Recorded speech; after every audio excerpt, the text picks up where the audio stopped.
Buenas tardes, señoras y señores. En nombre de Central Agrícola les doy la más cordial bienvenida a nuestro webinar. Central Agrícola, comprometido con mejorar la calidad de vida y crecimiento de cada uno de nuestros clientes, capacita en los temas más importantes para su producción. Para el día de hoy quisiéramos darles algunas recomendaciones para poder disfrutar mejor del webinar. Todos los micrófonos y cámaras deberán estar apagados durante la exposición. Las preguntas se responderán al final de la misma y deben enviarse por escrito en el chat de la reunión. Al final de la exposición tendremos 15 minutos de preguntas y respuestas. Quisiera presentarles a nuestro conferencista.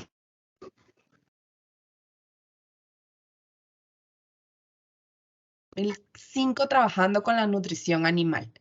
En Yara desde el año 2014 como Regional Manager de Latinoamérica y Exportaciones.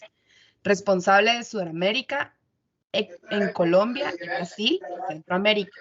Y es responsable técnico para toda Latinoamérica. Business Development y Marketing Leader para Animal Nutrition de LATAM. Los dejo con Federico. ¿Cómo están? Buenas noches. En realidad son buenas noches para mí, porque aquí en Argentina son las 9:10 de la noche. Es un placer poder estar platicando con ustedes, dando una charla para DNA y sus clientes. Entonces, sin más preámbulos, creo que tenemos que comenzar, porque todos estamos cansados y ya es hora de irnos para nuestras casas. En mi caso, quisiera decir irme a dormir o algo por el estilo. Por favor, María José, ¿me confirma si se ve bien la presentación? Sí, ya se ve, Federico.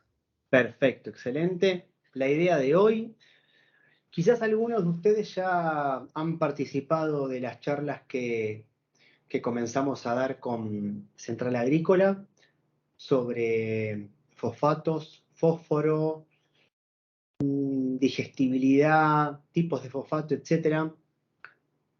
La idea de hoy es hablar algo similar, parecido a lo que ya venimos hablando hace tiempo, pero ser un poco más profundos en el tema del fósforo y el medio ambiente.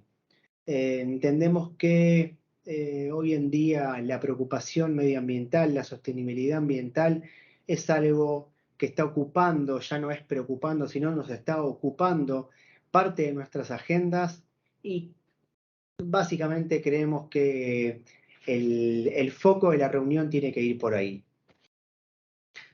Entonces, cuando nosotros pensamos en los temas, cuando charlamos con Juan José, con Rubén, y pensamos en qué podíamos aportar a la charla, dijimos, bueno, a ver, todos conocemos la importancia del fósforo en la nutrición animal, eso está claro.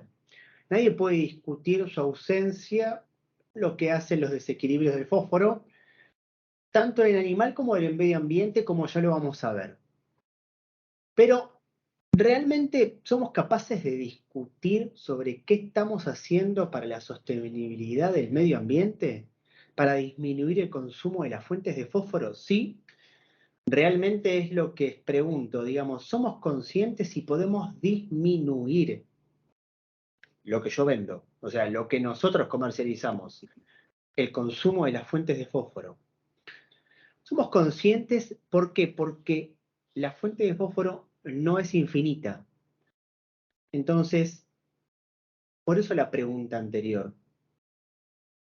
Y posteriormente, ¿estamos capacitados para romper ese statu quo actual de formulación? ¿Cómo estamos formulando? ¿Realmente nos preguntamos de qué manera estamos formulando? Si estamos formulando de la manera más eficiente posible, si estamos formulando de una manera que podamos ahorrar la mayor cantidad de fósforo posible, si estamos desafiando los requerimientos del animal.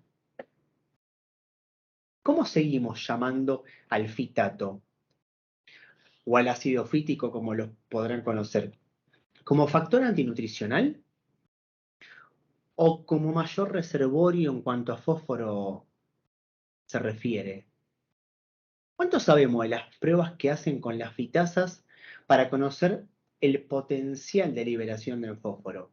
Cuando nos dicen, usen esta fitasa. ¿Y por qué hablamos de fitasa? Porque está claro que la mayoría, o quizás no hay problema, pero Yara es una empresa que básicamente para ustedes comercializa fosfatos para la nutrición animal. Entonces, ¿por qué hablamos de fitasa?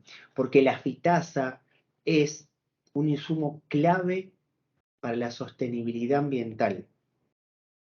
Entonces, cuando nos piden que usemos la fitasa, cuando nos ofrecen la fitasa, ¿sabemos cómo fueron las pruebas que se hicieron para poder realmente decir cuánto van a liberar del fitato?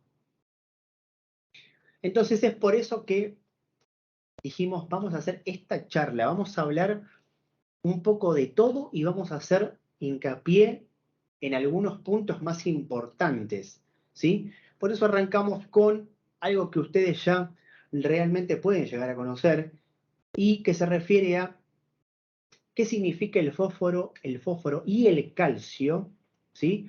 Para las aves como minerales esenciales en cuanto al crecimiento y la mineralización de los huesos. Entonces, no podemos dejar de desconocer algo básico como que el fósforo es muy importante para la membrana celular, para el metabolismo de las grasas, para los carbohidratos y también para el balance ácido-base. Pero, si bien es una charla de fósforo, si bien somos Yara, también no debemos desatender las cuestiones del calcio, como lo vamos a ver a posterior. Y el calcio en sí es muy importante para la coagulación sanguínea como activador enzimático en la contracción muscular. Entonces, vean cómo es importante la base del fósforo y el calcio para un montón de funciones que cumple el animal. Y cuando hablamos ¿de dónde obtenemos ese fósforo pensando en los animales, pensando en las aves? ¿De dónde obtenemos? Lo obtenemos del principal componente de la alimentación de las aves, que son los granos y las oleaginosas. Y es ahí donde encontramos la mayor reserva de fósforo para los animales, en forma de ácido fítico y fitatos, como vamos a ver a posterior. ¿Sí? Pero realmente, disculpen, ahí hay alguien que tiene el micrófono activado, si lo puede desactivar. Gracias. Pero el ácido fítico y los fitatos no se encuentran totalmente disponible para las aves. Por eso tenemos que, primero, suplementar con fósforo fuentes inorgánicas, ¿sí? Quizás en otros países tienen la posibilidad de suplementar con harina de carne, como lo es el caso de Argentina, aunque cada vez en menor cantidad, ¿sí? Y a su vez debemos suplementar o debemos agregar a nuestra ración enzima que nosotros conocemos como fitasa. Esa enzima es una fosforilasa que degrada parte de los fitatos o del ácido fítico. Pero ¿por qué tenemos que hacer esta combinación? ¿Por qué nosotros a partir de o hace más de 20 años comenzamos a agregar digamos, una fitasa a la ración? Porque básicamente parte de esa suplementación de fósforo inorgánico, que es digamos, económicamente más cara, proviene de fuentes de roca fosfórica. Esa fuente de roca fosfórica no es una reserva ilimitada. Y realmente hay predicciones que están informando de cerca de 70 a 140 años de reserva, 150 años de reserva digamos, con viento a favor, como se dice. Entonces, es ahí que se vuelve realmente fundamental el uso eficiente, no solamente del fósforo, sino de los fosfatos como suplementación de fuente de fósforo inorgánica. Ya que de esta manera nosotros lo que vamos a hacer es a ser mucho más eficientes en el uso de la roca fosfórica. Y cuando hablábamos de fítico y de fitasas, ¿por qué realmente lo traemos a colación? Vuelvo a repetir, en una charla en donde estamos hablando una empresa que produce fosfatos para nutrición animal, pero que a partir de hace unos años, o realmente a lo que se dedica Yara digamos, y el lema que tiene Yara es básicamente cuidar el medio ambiente, ser eficientes en el uso de los recursos. ¿Qué es el fítico o el fitato? El fósforo fítico es la principal fuente de almacenaje de fósforo. Y pongo entre paréntesis y lo menciono porque hasta hace un par de años era denominado como el principal antinutriente para los monogástricos. Pero realmente el fítico o el fitato es la principal fuente de almacenaje, o dicho de otra manera, o es el principal antinutriente para los monogástricos. Yo diría que hoy en día el principal antinutriente para los monogástricos es la principal fuente de almacenaje de fósforo, pero con una fitasa de un proveedor de probada calidad puede convertirse en una fuente de fósforo espectacular. Ahora, el fitato, ¿dónde lo encontramos? En los cereales, en las oleaginosas, y como les dije anteriormente, no se encuentra disponible para aves y cerdos. A su vez, vamos a encontrar reducida la biodisponibilidad de los minerales. Y ni hablar si a su vez encontramos desbalances entre el calcio y el fósforo. Pero ¿por qué les menciono el fítico? Porque a su vez está relacionado con las materias primas y con la fitasa. ¿Por qué? Porque cuando nosotros tomamos en cuenta los ingredientes, digamos, principales para una ración de aves, nosotros tenemos que pensar en cereales oleaginosas. Ahora, si ustedes ven esa tabla, los cereales y las oleaginosas no tienen la misma cantidad de fósforo total. Estamos hablando de que los cereales pueden tener más o menos 0.23, 0.31 de fósforo total, con una cantidad de fósforo fítico que es 0.17 a 0.23. Tomando o teniendo en cuenta que hay una participación o una proporción del fósforo fítico en relación al fósforo total entre un 60 y un 80%. Ahora, para no demorarlos y para no hacérselas tan largas, si ustedes toman la cantidad de fósforo total que tienen los cereales, los subproductos, ¿sí? Estamos hablando de 0.83 y 1.16 de fósforo total. Con una proporción de fósforo fítico y una proporción de fósforo fítico en relación al fósforo total de casi el 80% promedio. Entonces, vean cómo nosotros no podemos desatender la cantidad de fítico que tienen las materias primas, porque es sobre este parámetro que van a actuar las fitasas. Y yo les hablaba de las fitasas anteriormente, porque la fitasa es la enzima que hidroliza el ácido fítico, o los fitatos, que es producida normalmente o comúnmente por microorganismos, hongos o bacterias, y que si nosotros tomamos en cuenta qué es lo más importante que tiene que tener una fitasa para ser incorporada en la ración, es que esa fitasa pueda degradar la mayor cantidad de complejo fitato que pueda tener nuestra fórmula. Pero no solamente degradar la mayor cantidad, sino también degradarla en la mayor velocidad de reacción posible. Entonces, un desafío que tiene en la ingeniería de enzimas, que es la producción de estas fitasas, es la hidrólisis adicional de uniones fitato, accediendo de esta manera a una degradación completa, como les digo anteriormente, y rápida del fitato disponible, sin comprometer algo que es vital para aquellas raciones que se peletean, como la termoestabilidad y la actividad específica. Por eso es tan importante que nosotros primero podamos saber qué cantidad de fósforo total tiene esta ración? Segundo, ¿qué cantidad de fitato tiene esta ración? ¿Para qué? Tercero, para que podamos saber dónde van a actuar las fitasas, que básicamente es una relación de amor entre la enzima y el sustrato. Pero ¿qué tenemos que tener en cuenta con la fitasa? La eficiencia, como ya lo estuvimos hablando, de hidrólisis del fitato, porque podemos tener una cantidad de fitato X, pero la eficiencia no puede llegar a ser la que nosotros esperamos. Tengan en cuenta que, digamos, por uso y costumbre nosotros usamos una cantidad de fitasa cuando la aportamos a la ración, una cantidad de fitasa de, entre comillas, de aporte de fósforo, X y fija. Entonces, eso es lo que tenemos que empezar a cambiar. El contenido de calcio y fósforo de la dieta, realmente, después vamos a ver hasta por qué nosotros tenemos que cambiar la forma de hablar de calcio, pero el contenido de calcio y fósforo de la dieta afecta realmente la eficiencia de la fitasa.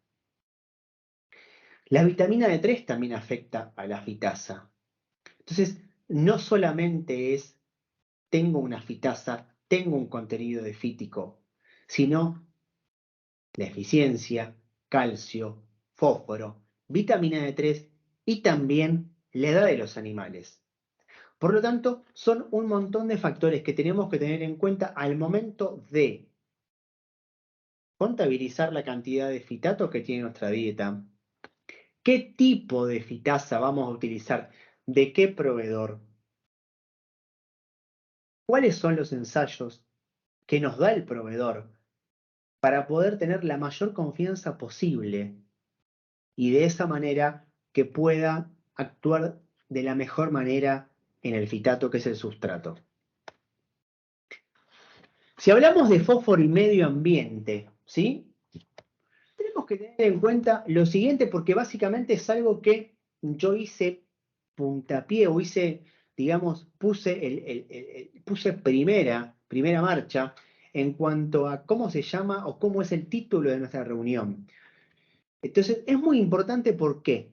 Porque básicamente el aumento en la eficiencia del uso del fósforo es vital tanto para el ave como para el medio ambiente que nos rodea. Si nosotros vemos este slide, nosotros vamos a ver que el engranaje más grande es la bioeconomía circular del fósforo. ¿Por qué es importante la bioeconomía circular del fósforo? Porque no actúa de manera solitaria, porque está relacionado con todos los engranajes alrededor. Porque si nosotros seguimos trabajando con margen de seguridad, y cuando hable de margen de seguridad, me estoy refiriendo a esa proporción de fósforo que nosotros solemos poner en nuestra fórmula, ya sea por mayor requerimiento o mayor cantidad de aporte de fósforo, ya sea por nuestros ingredientes nobles, como pueden ser los cereales o las oleaginosas, o las fuentes inorgánicas de suplementación, como pueden ser los fosfatos. Entonces, nosotros tenemos la costumbre en general de trabajar con márgenes de seguridad, el cual para mí claramente es un margen de inseguridad. ¿Eso qué es a lo que nos puede llevar? A tener en las excretas una cantidad de fósforo que puede rondar 0,3 a 4,5% según ensayos de investigación hechos en Europa. Esto es en la cama de los pollos. O sea, vean la cantidad de fósforo que nosotros, por un lado, podemos eliminar al medio ambiente, pero por otro lado, piensen que es dinero que nosotros estamos tirando a la basura. ¿Sí? Entonces, es muy importante esto, porque no solamente estamos diciendo que formulamos con margen de seguridad o de inseguridad, sino que solamente, también, perdón, estamos diciendo que estamos perdiendo dinero. Pero no solamente es eso, sino que también estamos favoreciendo a la eutrofización, que no es más que el proceso de contaminación más importante de las aguas. provocado por el exceso de nutrientes que principalmente se dan por el nitrógeno y el fósforo. Claramente, no somos nosotros, nutrición animal, los únicos que promovemos la eutrofización, sino que también es la agricultura, pero una buena parte proviene de la nutrición animal. Entonces, la eficiencia de uso, como les comentaba anteriormente, ¿sí? En cuanto a cómo nosotros debemos cambiar esa forma de utilización del fósforo, de entender que el fósforo no es un recurso ilimitado, que tenemos que conservar este mineral que no es renovable.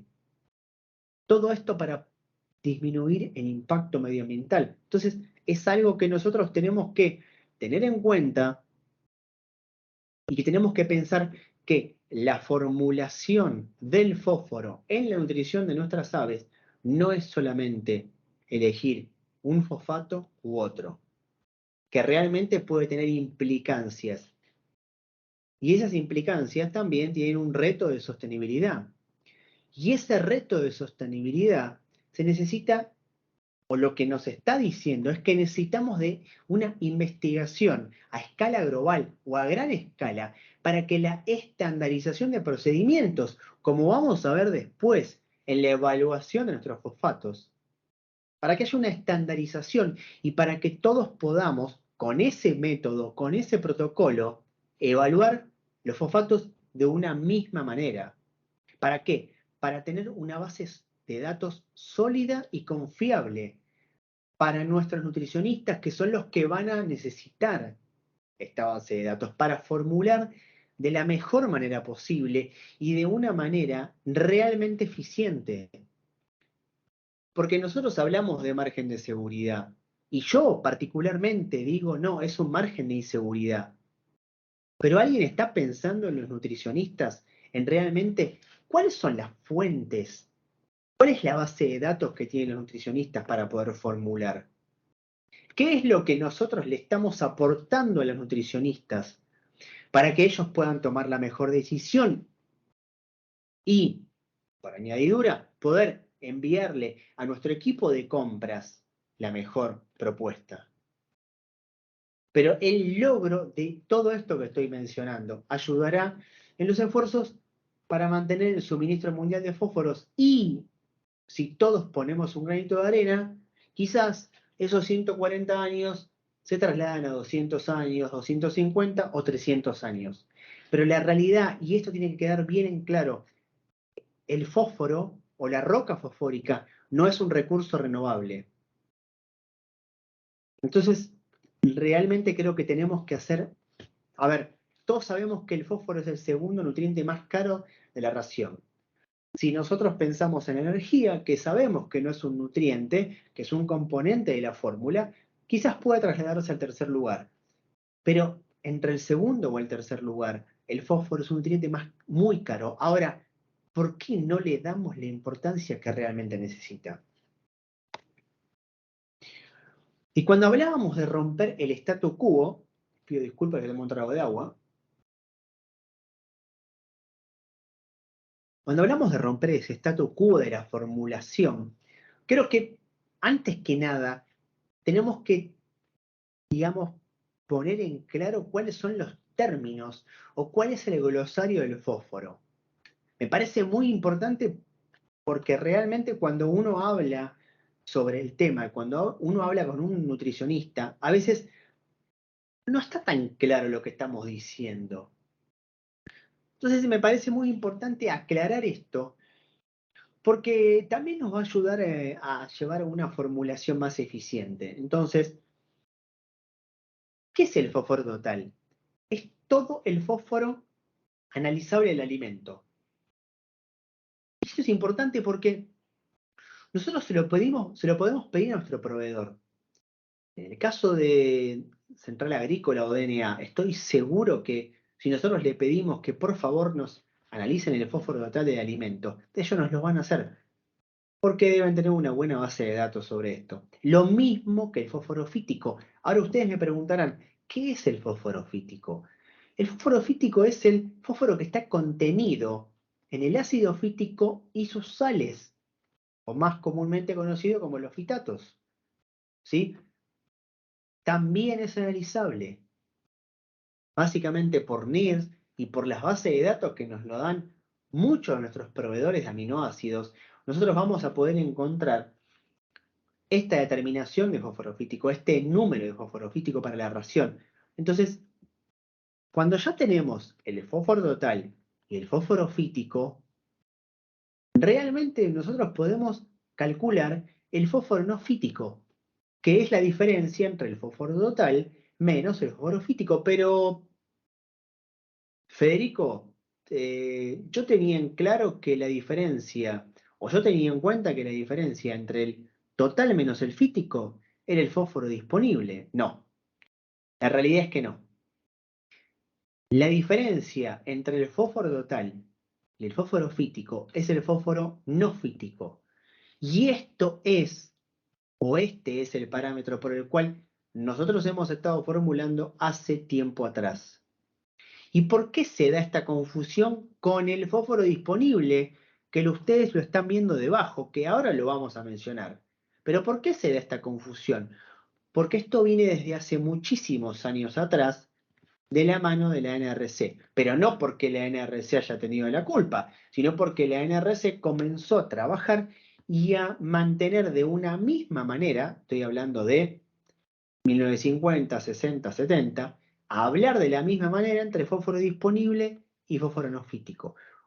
Lo puso como términos intercambiables, pero lo que no sabía en ese momento la NRC es que el fósforo no fítico puede no estar 100% disponible, que es lo que nosotros estamos pensando. Y nosotros decimos, ok, si yo resto el total menos el fítico, lo que me da el resultado es 100% disponible para las aves.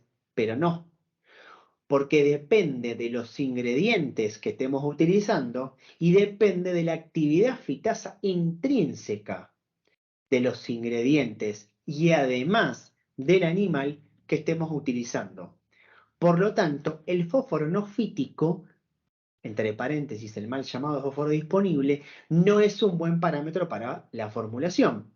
Ahora, entonces, ustedes me preguntarán, ¿qué es el fósforo disponible? Bueno, el fósforo disponible realmente digamos, como suena esa palabra, es la parte del fósforo total de la dieta que puede ser utilizado, que puede, pero el no fítico, como les dije anteriormente, no es totalmente utilizado. Esa es la diferencia. Entonces, volviendo a la definición del disponible, es la parte del fósforo total de la dieta que puede ser utilizado para cubrir los requerimientos del animal.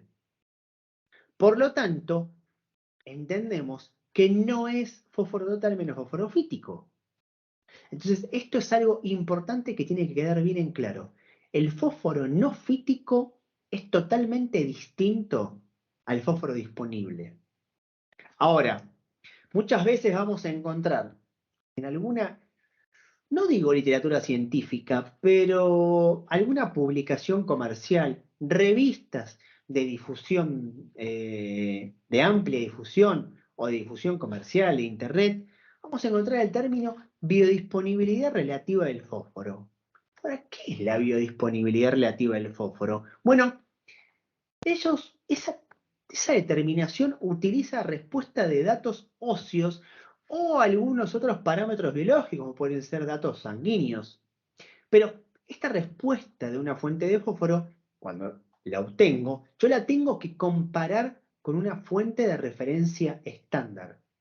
Ahora, esa fuente de referencia estándar es el gran problema. ¿Por qué? Porque no se utiliza la misma, porque no se estandariza un protocolo.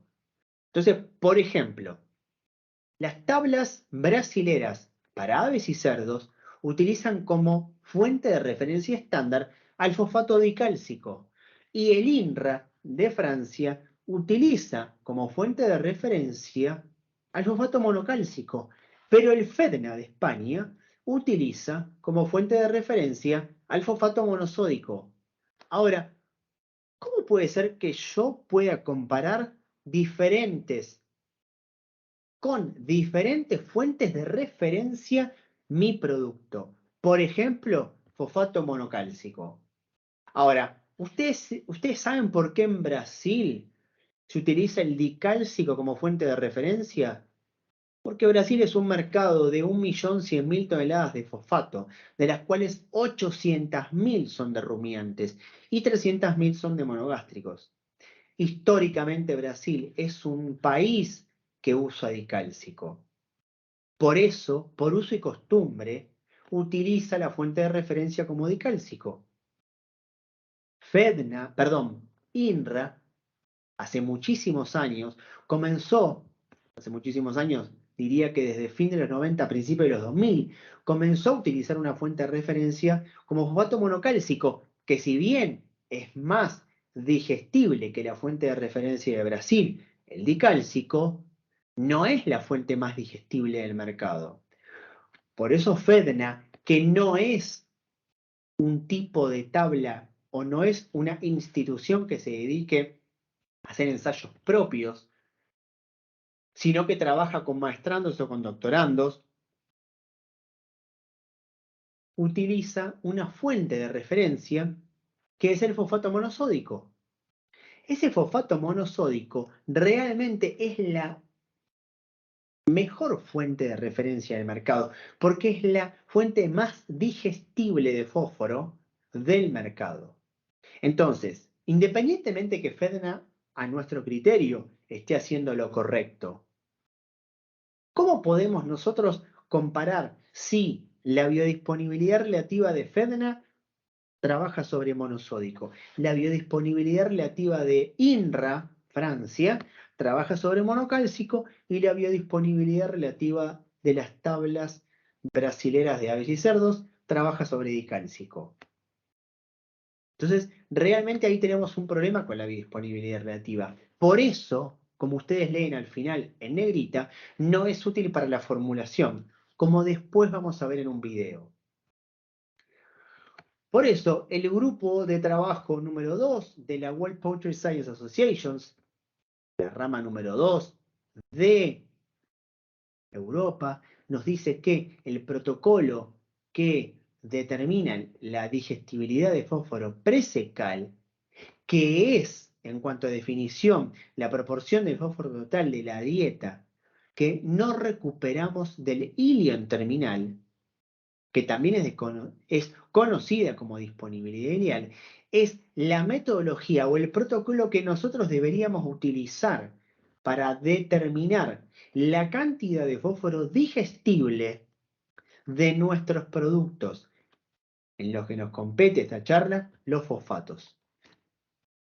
Ahora, yendo un poco más en detalle, pero no tanto, porque esta charla no quiere aburrirlos, pero vamos a hablar un poco de requerimiento, pero no de numerología, que para eso están las tablas, sino de entender que cuando nosotros trabajamos con fósforo inorgánico, como los fosfatos para nutrición animal, los altos niveles contribuyen primero y principal a un aumento de costo. Por eso, cuando nosotros hablamos de margen de seguridad, yo automáticamente digo, ¿margen de seguridad o margen de inseguridad? ¿Por qué? Porque si yo formulo con una mayor cantidad de fosfato, que es una fuente de fósforo inorgánico, estoy aumentando el costo de mi ración. Y a su vez, estoy aumentando la contaminación ambiental, lo que antes vimos como la eutrofización.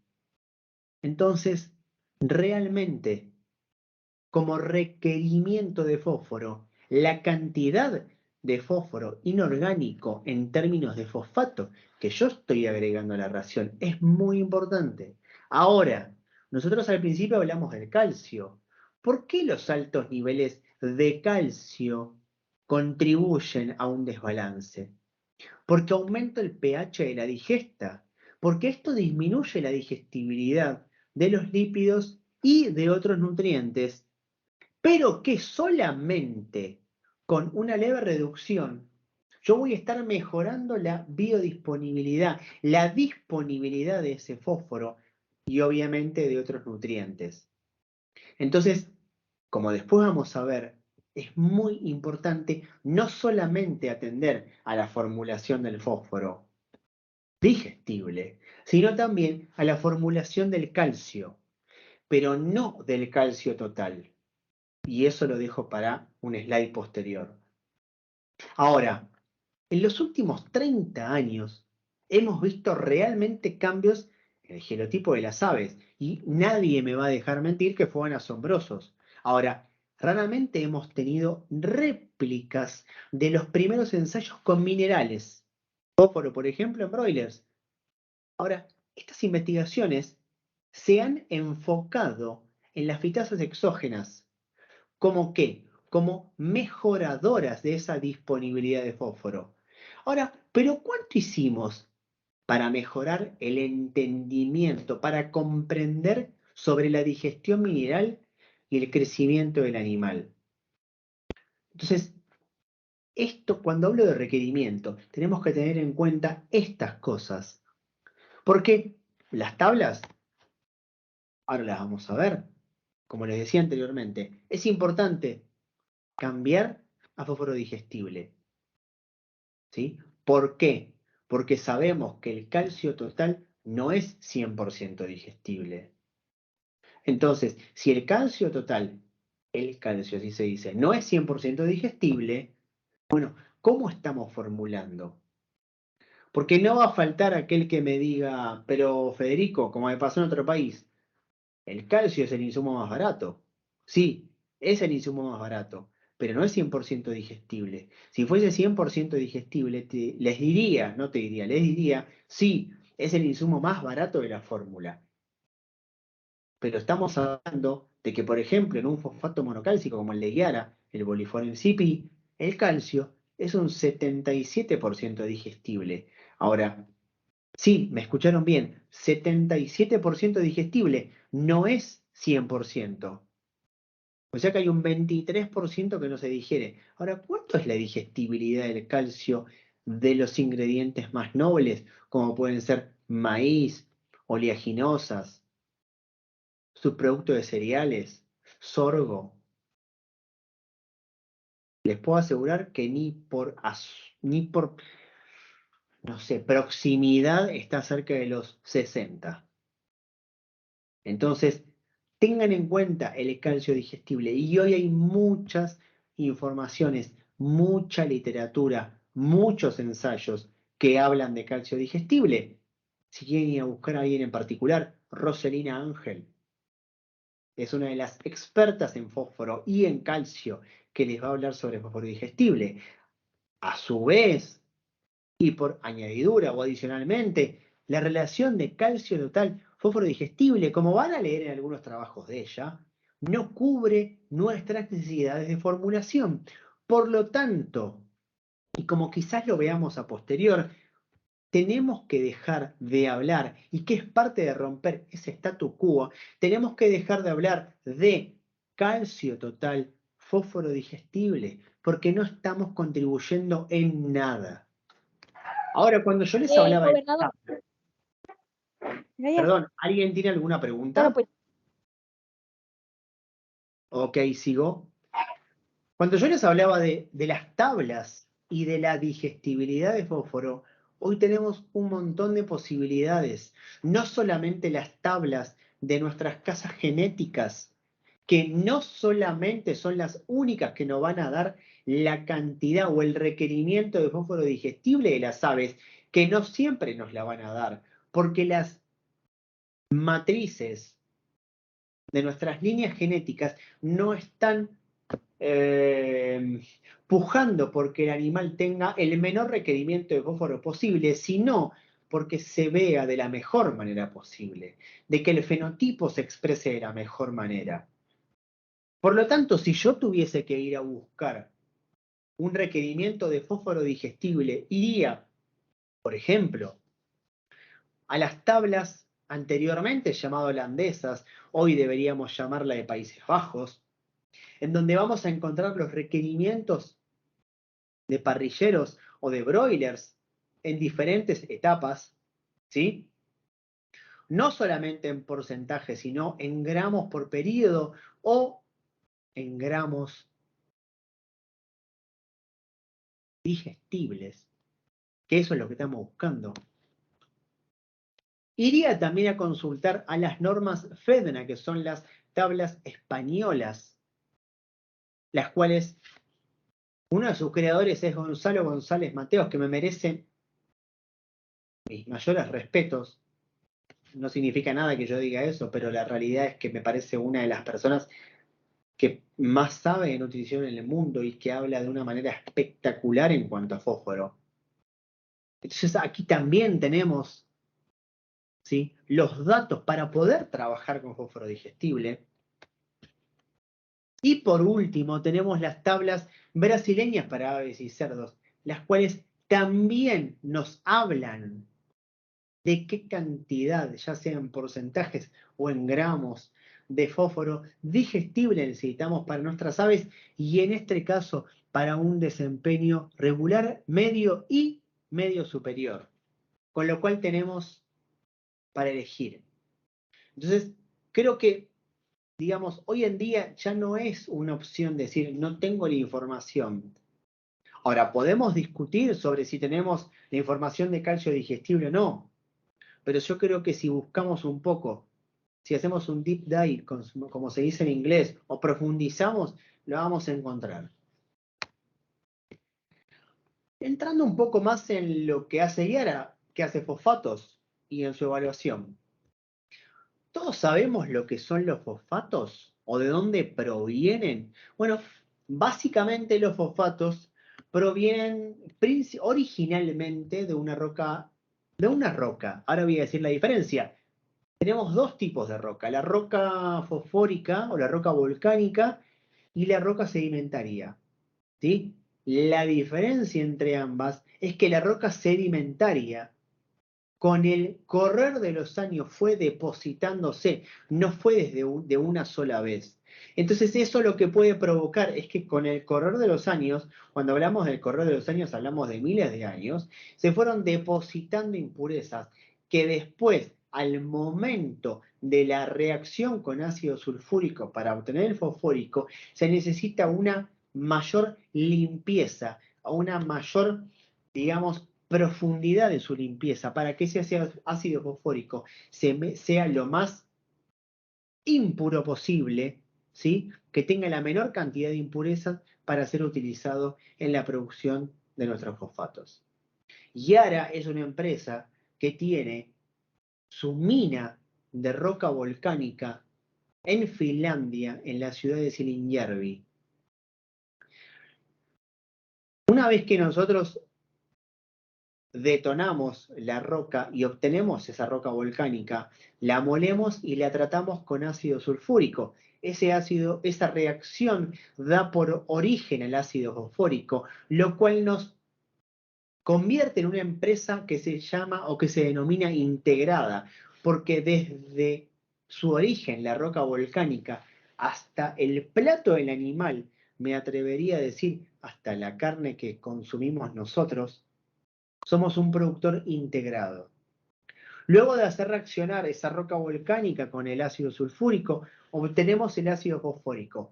Ese ácido fosfórico, que es de altísima pureza y calidad, lo hacemos reaccionar con carbonato de calcio, en el caso de querer obtener, como tenemos nosotros, un fosfato monocálcico, el conocido Bolifor MCP, u otras empresas lo que hacen es obtener el fosfato dicálcico. Por lo cual, de esta manera entendemos que los fosfatos no son estándares de laboratorio, sino que son reacciones químicas, las que obviamente a veces pueden no ser totalmente exactas. No vamos a obtener todos los días 22.7 puntos de fósforo, como es el Bolifor MCP, sino que algunas veces podemos tener 22.8, 22.9, 22.6. Pero la realidad es que la calidad de un proveedor se puede mensurizar en el menor desvío que tiene en su especificación interna. Y eso es a lo que apunta Yara. Ahora, no solamente Yara apunta a tener una mínima variabilidad en el contenido de fósforo total, sino que también lo que hace Yara, por lo que puja Yara, es por tener la mayor cantidad de fósforo digestible en su producto, en su Bolifor MCP. Ahora, vamos a ver qué tipos de fosfatos podemos encontrar en el mercado.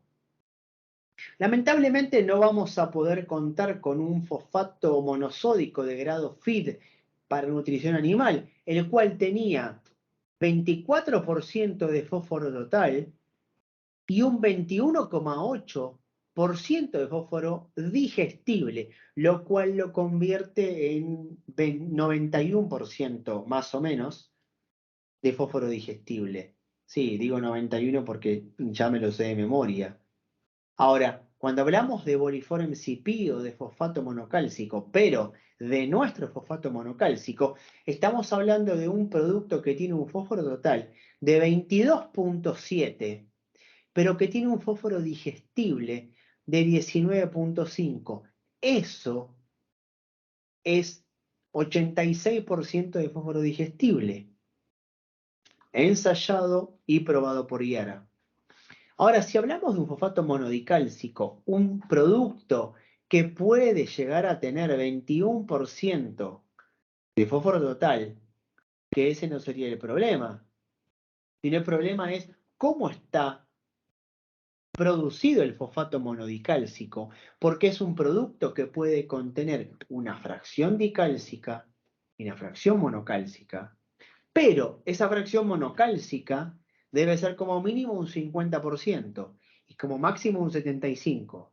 Ahora, ¿qué es lo más aprovechable para el animal o lo más digestible? ¿La fracción dicálcica o la fracción monocálcica? No, la fracción monocálcica.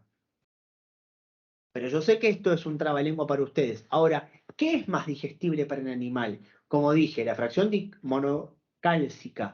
Ahora, si mi fosfato monodicálcico tiene menos fracción monocálcica, es un producto que es menos digestible. Pero si tuviese mayor fracción monocálcica, es un producto más digestible. Por lo tanto, este trabalengua que yo les hice meter en sus cabezas, lo único que tiene que dejarles en claro es que un fosfato monodicálcico es un producto que puede tener mucha variabilidad. Por lo tanto, pidan el análisis de solubilidad de fósforo en agua, porque es el análisis que le va a dar la mejor determinación sobre qué tipo de fosfato monodicálcico están usando. Ahora, si hablamos de fosfato dicálcico, tenemos dos tipos de fosfato dicálcico. El fosfato dicálcico dihidratado, que por ser dihidratado es más aprovechable para el animal, y el fosfato dicálcico anhidro, que es menos aprovechable para el animal. ¿Cuál es la diferencia entre ambos? La diferencia es que el dihidratado tiene dos moléculas de agua, como su nombre le indica, tiene 18% de fósforo total, pero su digestibilidad es cerca del 78%, o sea, un 14% de fósforo digestible. Cuando lo comparo con un dicálcico anhidro, yo estoy observando un fósforo total mayor de 19 puntos. Ahora, que tenga 19 puntos no indica que sea más digestible que el dicálcico dihidratado, sino que es menos digestible que el dicálcico dihidratado y que todo el resto de los fosfatos. Pero no se termina acá el grado de ineficiencia en los fosfatos, porque si yo hablo de un fosfato tricálcico, un producto que puede llegar a tener 18 puntos de fósforo, y no estamos hablando de calcio, que es uno de los fosfatos que menos digestibilidad de calcio tiene. Entonces, cuando yo hablo de la cantidad de calcio digestible que tiene, estamos hablando de menos del 50% de digestibilidad. Ensayos propios de Yara han dado una digestibilidad del 31%. Pero un pool de datos entre las tablas brasileñas, las tablas de FEDNA y el NRC para cerdos, nos han hecho mostrarles que quizás podamos llegar al 45% de digestibilidad. Por ende, como verán, de mayor a menor, estas son las digestibilidades de los fosfatos en su barra celeste. Y en su barra o en su color marrón, todo lo que nosotros eliminamos al medio ambiente. Ahora ustedes me preguntarán, ¿y qué es esto que vos tardaste tiempo en dibujar? Y me imagino que demoraste bastante en hacer esto. Bueno, básicamente es lo siguiente, señores. Si yo pensase en utilizar 200 toneladas de fosfato monosódico, yo necesito 8 bolsas de fosfato monosódico. Pero necesito a su vez 9 bolsas de monocálcico para aportar lo mismo que estas 8 bolsas de monosódico. Ahora, si yo quisiese utilizar monodicálcico, necesito 11 bolsas. En comparación con el monocálcico son 2 bolsas más. Ahora, el dicálcico dihidratado son 12 bolsas. El dicálcico anhidro son 17 bolsas en comparación con esta cantidad de bolsas del monocálcico. Ahora, si yo estoy pensando en utilizar un fosfato tricálcico, yo necesito 22 bolsas en comparación con estas 9 de monocálcico. O sea, como verán, la cantidad de fosfato que yo tengo que utilizar para aportar, por ejemplo, y en términos de, utilizando una definición anterior, biodisponibilidad relativa, para aportar la misma cantidad de fosfato monosódico o del fósforo digestible del fosfato monosódico, yo necesito 9 bolsas de monocálcico versus 22 de tricálcico, o 17 de dicálcico anhidro, o 12 de dicálcico hidratado, u 11 de monodicálcico. Por lo tanto, realmente se ve la diferencia. Ahora, ¿qué pasa cuando los fosfatos nosotros los mezclamos en la reacción con las fitasas? Yo les dije anteriormente, tengan en cuenta que para que una fitasa pueda actuar, debe haber un sustrato en una cantidad determinada para que esa fitasa pueda realmente liberar la cantidad de fósforo de ese fitato que, como les dije, no es disponible para el animal, aves y cerdos. Entonces, ¿qué pasa si yo tengo un proveedor que me dice que mi fitasa puede actuar en un 46%? Está claro que hice la cuenta, por eso les digo el número exacto, pero vamos a redondear en un 50%. ¿Qué significa eso? Que mi fitasa, que el potencial de liberación que tiene mi fitasa va a ser alrededor de un 50% de qué? Perdón, que me fui. Que va a ser un 50% de qué? Del 0.24% de la cantidad de fósforo fítico que tiene mi ración. Por ende, cuando yo plasme eso en mi ración, la cual va a tener un 15% de aporte de fósforo digestible del maíz, un 23% de aporte de fósforo digestible de soja o de un complejo soja, claramente es una dieta típica del cono sur de Argentina, que va a tener un aporte, entre comillas aporte, sino una liberación del fítico de el 46%, que eso me va a aportar un 37% a la ración, entonces yo voy a tener el resto por aportar y la fórmula me va a arrojar una cantidad de fósforo digestible del monocálcico del 25%. Ahora, estamos hablando en esta ración de una fitasa que puede llegar a ser regular. ¿Qué pasa si yo tomo una fitasa de desempeño medio que nuestro proveedor nos dice, ok, nuestra fitasa puede tener un potencial de liberación de casi el 60%. Entonces, estamos hablando de un aporte, entre comillas. Digo entre comillas porque no podemos realmente decir que la fitasa aporta, sino que la fitasa libera. Libera una eficiencia de alrededor del 60%, por lo cual vamos a estar liberando, aportando casi un 50% del perfil de fósforo.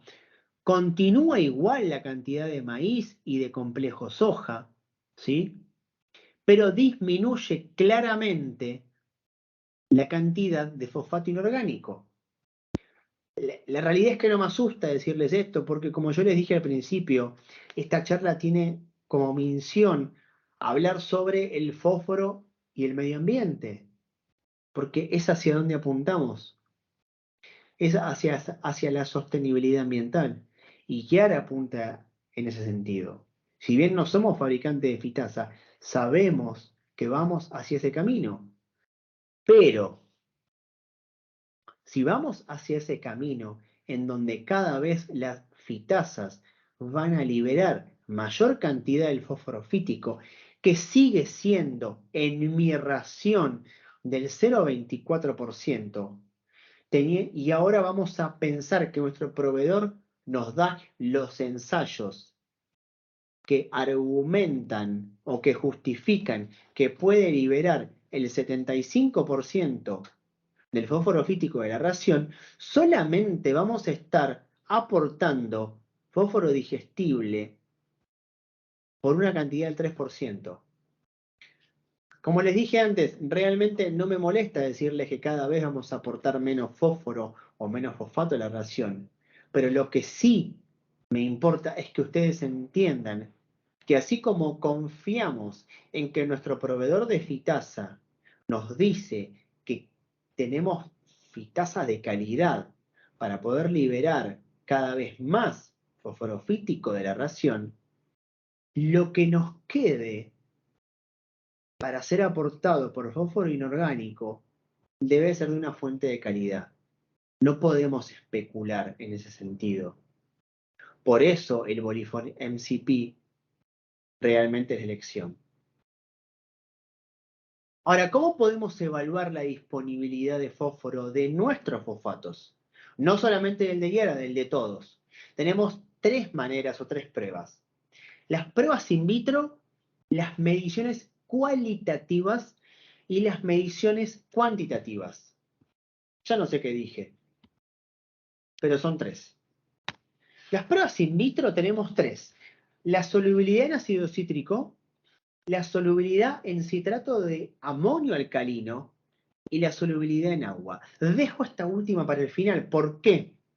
Porque la solubilidad en ácido cítrico y en citrato de amonio alcalino, la cual muchas veces sigue siendo informada en las fichas técnicas, realmente son, por uso y costumbre, determinaciones que ya quedaron en desuso, porque en ningún momento nos dicen o nos hablan sobre la digestibilidad o la disponibilidad del fósforo de los fosfatos. Solamente para entender que la solubilidad en citrato de amonio alcalino se utilizó en la Segunda Guerra Mundial, debe ser el horario, disculpen, en la Segunda Guerra Mundial, para diferenciar por la escasez que había en ese momento de fosfatos para fertilizantes de fosfatos para nutrición animal. Estamos hablando de 1940, estamos en el 2022 y las fichas técnicas siguen informando sobre eso. Ahora, la solubilidad en agua, si bien no nos indica la digestibilidad del fósforo de los fosfatos, ¿por qué? Porque, por ejemplo, y como lo vamos a ver en un video posterior, se los dije anteriormente, el papel tisú realmente puede diluirse en agua, pero no hace falta que se los diga que no es un alimento para aves. Entonces, la solubilidad en fósforo en agua nos permite diferenciar, por ejemplo, como les dije anteriormente, qué calidad de fosfato monodicálcico estamos utilizando para nuestra ración. Ahora, me van a decir, pero Federico, vos vendés fosfato monocálcico. ¿Por qué me estás hablando del monodicálcico? Porque nosotros hablamos de fosfatos. Obviamente, el fosfato monocálcico es el fosfato más digestible que pueden elegir. Pero si ustedes quieren usar un monodicálcico, realmente hagan la prueba de solubilidad de fósforo en agua, porque se van a dar cuenta qué tipo de fosfato están utilizando. Si su proporción es más hacia el dicálcico que hacia el monocálcico, porque el monocálcico es la fuente más digestible. ¿Qué es una medición cualitativa? La medición cualitativa utiliza un parámetro, como les dije anteriormente, me voy a sacar esa muletilla anteriormente, pero como les dije previamente, sobre la biodisponibilidad relativa, no es más que la biodisponibilidad relativa, la medición cualitativa. El problema, ¿cuál es? Es que el utilizar diferentes metodologías y patrones no es un método confiable. ¿Para qué? Para la determinación de fósforo disponible o digestible. ¿Por qué? Porque nosotros deberíamos tratar de obtener un criterio de medición sensible. Que ese método cualitativo sea una dieta deficiente en fósforo, no siempre lo es. Que el fósforo agregado no puede exceder el requerimiento del animal, y eso a veces en algunas publicaciones tampoco lo cumple. Y lo principal, usar un estándar patrón adecuado. Les comenté, Brasil utiliza dicálcico, Francia, INRA utiliza monocálcico, pero FEDERAU España utiliza monosódico. ¿Qué es lo que se debería utilizar? Monosódico. Por lo tanto, la medición cualitativa no es un buen parámetro o protocolo para poder obtener la digestibilidad de fósforo de los fosfatos.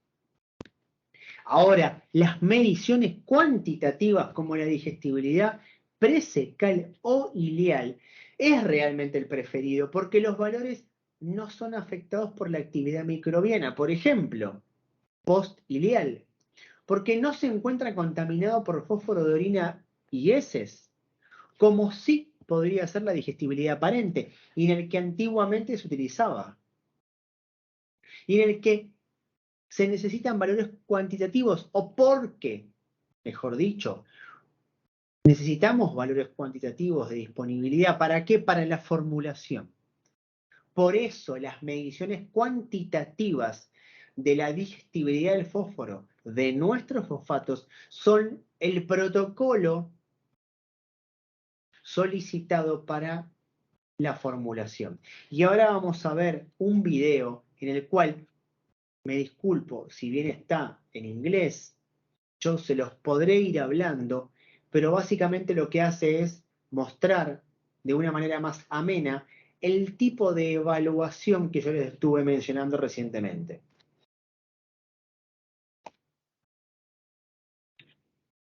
Como verán, ahí está explicando o diciendo cómo yo puedo evaluar a mis fosfatos. Entonces explica y dice, bueno, tenemos tres maneras: in vitro, cualitativo, cuantitativo. Entonces ahí va a explicar una manera in vitro. Y básicamente dice que la cantidad de fósforo es solubilizada en ácido o en agua, pero que no se relaciona con la cantidad de fósforo absorbido. Lo que les decía anteriormente, el papel tisú se disuelve, pero no es digestible para el animal. Ahora, la cualitativa, la biodisponibilidad relativa, vean qué pasa si yo lo comparo con una orquesta. Tengo un director X, pero ¿qué pasa si yo cambio de director? Cambia la forma en que él realmente me dice cómo tocar. Pero cuantitativamente, la digestibilidad de fósforo es la que realmente me está indicando, porque son consistentes realistas, porque maximizo el beneficio, y porque de esta manera yo le voy a estar entregando al nutricionista el mejor parámetro para que ellos puedan realizar la formulación. Ya vamos terminando. Y por último, quisiera decirle que Cuando hablamos de Boliform CP, estamos hablando de un producto que tiene una composición consistente, que satisface los estándares de calidad, ¿sí? Que el contenido de sustancias indeseables básicamente siempre está controlado desde el punto de origen, que es de la obtención del ácido fosfórico, que de esa manera tenemos un producto de calidad, seguridad y responsabilidad ambiental, que cumple con todas las normas y legislaciones de los fosfatos para piensos de todo el mundo. Vale aclarar que nosotros cumplimos únicamente con la regulación europea y que nuestra única planta de producción se encuentra en Finlandia. No tenemos plantas de producción diferentes para distintos destinos. Tanto el fosfato como que puede ir para Noruega, que está al lado de Finlandia, como para Guatemala, que está a miles de kilómetros, su planta de producción es Finlandia. Que el tamaño de partícula es algo que a nosotros nos importa mucho, una granulometría homogénea, muy importante para aquellos quienes prensan el alimento, que su contenido de fósforo es muy importante al momento de minimizar la variabilidad, como yo les comenté al principio, de obtener una mayor digestibilidad ideal a través de nuestro proceso de producción y que a su vez sea, como vieron en esa gráfica en donde yo les ponía la mayor cantidad de bolsas, que tengamos una menor necesidad de transporte y almacenaje, obviamente, que tenemos disponible ensayos para que nos pidan y una herramienta para poder determinar qué cantidad de fósforo digestible en comparación con sus fosfatos tengan, que eso nos da la posibilidad de tener una mayor cantidad de espacio en fórmula, porque vamos, por un lado, a reducir el costo por kilo de alimento, vamos a disminuir el costo de oportunidad, que como dice nuestro amigo Gonzalo González Mateos, disminuimos la piedra en el alimento porque indirectamente aumentamos el consumo voluntario, porque en cuanto al medio ambiente estamos favoreciendo la mayor absorción, disminuyendo la cantidad de fracción indigestible, ¿sí? Con una menor cantidad de fósforo en biodigestor. Entonces, por todo esto realmente es que nosotros decimos que para acompañar al fósforo en el medio ambiente, para acompañar el progreso de las fitasas o de las enzimas en cada vez liberar mayor cantidad de fósforo fítico, porque a su vez queremos minimizar la cantidad de fósforo en el medio ambiente, debemos aportar lo que nos queda de fósforo con un producto de calidad. Y es por eso que nosotros estamos promoviendo el uso del Boliform CP. Por lo tanto, espero que esta charla haya sido, espero no repetitiva, que les haya servido. Y bueno, obviamente quedo totalmente disponible para las preguntas que quieran hacerme. Así que ahora me entrego en manos de María José y de su equipo para responder lo que ustedes quieran. Muchas gracias. Muchísimas gracias, Federico. Por el momento tenemos dos preguntas. La primera pregunta nos la hace Alberto Mazariegos y nos dice, quisiera saber si entiendo bien.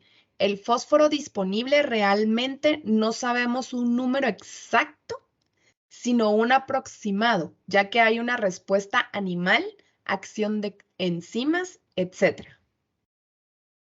Básicamente, tenemos que siempre pensar en qué estamos hablando. Estamos hablando de maíz, estamos hablando de soja, estamos hablando de un fosfato monocálcico, de un fosfato monodicálcico. Pero el fósforo disponible es lo que queda realmente, ¿sí? Es el potencial que realmente queda disponible para el animal. Entonces, en ese sentido, yo creo que es clara la definición de foro disponible. Y en ese sentido, valga la redundancia, las tablas, cuando vemos el requerimiento de fósforo digestible, nos están indicando cuánto es lo que los animales necesitan para ser cubiertos, ya sean por cereales oleaginosas y por la fuente de fósforo inorgánica, adicionalmente por las fitazas. Muchísimas gracias, Federico. La siguiente pregunta nos la hace José Bautista y nos dice, ¿dónde puedo conseguir boliflor? Bueno, me encanta que me hayas hecho esta pregunta, María José, porque es algo que normalmente me preguntan, y no solamente dónde lo puedo conseguir, sino me hablan de boliflor. Ojalá nos hubiéramos llamado Boliflor, porque hubiese sido mucho más fácil para todos nosotros. Y aparte porque suena mejor, digamos la verdad. Pero bueno, nuestro producto es Bolifor, y el Bolifor lo van a poder conseguir en Guatemala y en todo Centroamérica a través de Central Agrícola, de DNA, porque ellos son nuestros distribuidores exclusivos. Y hace muchos años que trabajamos juntos, porque realmente entendemos que, bueno, valga la redundancia, juntos estamos expresando de una manera muy importante cómo queremos desarrollar el fósforo en la nutrición animal. Muchísimas gracias, Federico. Tenemos una pregunta más. ¿Cuál Adelante. es, que sería, ¿cuál es la situación del mercado del fósforo por la guerra de Rusia y Ucrania? Bueno, es una pregunta excelente. Yo creo que si hubiésemos tenido una hora más, podríamos haber hablado de este tema más el panorama comercial. Pero lo que puedo decirles rápidamente es que, bueno, la guerra de Ucrania y Rusia lo que ha hecho es digamos, promover a una nueva configuración del mercado de los fosfatos. Yo creo que en un principio la escasez fue muy grande. Europa obviamente tuvo que comenzar a abastecer a ciertos destinos que antes eran abastecidos básicamente por Rusia, que es un proveedor de fosfatos muy fuerte, pero básicamente yo decía de brindar una hora más de charla porque me gustaría haberles dicho y se los dejo como una línea. Cuando hablamos de fosfatos, la realidad es que tenemos que pensar siempre, siempre, siempre en fertilizantes, porque nosotros somos hermanos menores, pero muy, muy menores de los fertilizantes. Entonces, la realidad es que Rusia es un productor de fertilizantes muy importante a nivel mundial, con lo cual, con el conflicto bélico entre Rusia y Ucrania, el panorama de fosfatos se ha visto muy afectado. La escasez se ha pronunciado últimamente. No tenemos certezas de si las restricciones, si las sanciones han causado un efecto muy fuerte no solamente en la producción, sino en la escasez a nivel mundial. Entonces, ahora, puntualmente ahora, en el mes de junio, estamos en una situación medio gris. Eh, yo creo que de aquí a fin de año, y ahora me meto un poco en el panorama comercial, nos vamos a mantener en una estabilidad del fosfórico, que es el principal insumo para la fabricación de los fosfatos. Grábense esto, el ácido fosfórico es el principal insumo, que a su vez, otra cosa que tienen que grabarse, el 90% del consumo del ácido fosfórico a nivel mundial se da por fertilizantes. Por eso les digo que somos un hermano muy menor de los fertilizantes. Pero por lo que vemos es que la tendencia hasta fin de año es que se va a mantener estable. La realidad, no tenemos la bola de cristal y estamos haciendo futurología mil por mil, pero es lo que nuestro departamento de inteligencia de mercado nos está comentando. Entonces, eso es un poco el panorama. Muchísimas gracias, Federico. Y yo creo que ahí estaríamos con nuestros minutos de preguntas y respuestas. Les doy las gracias a todos los participantes y los dejo con Federico para que se despida. Feliz noche.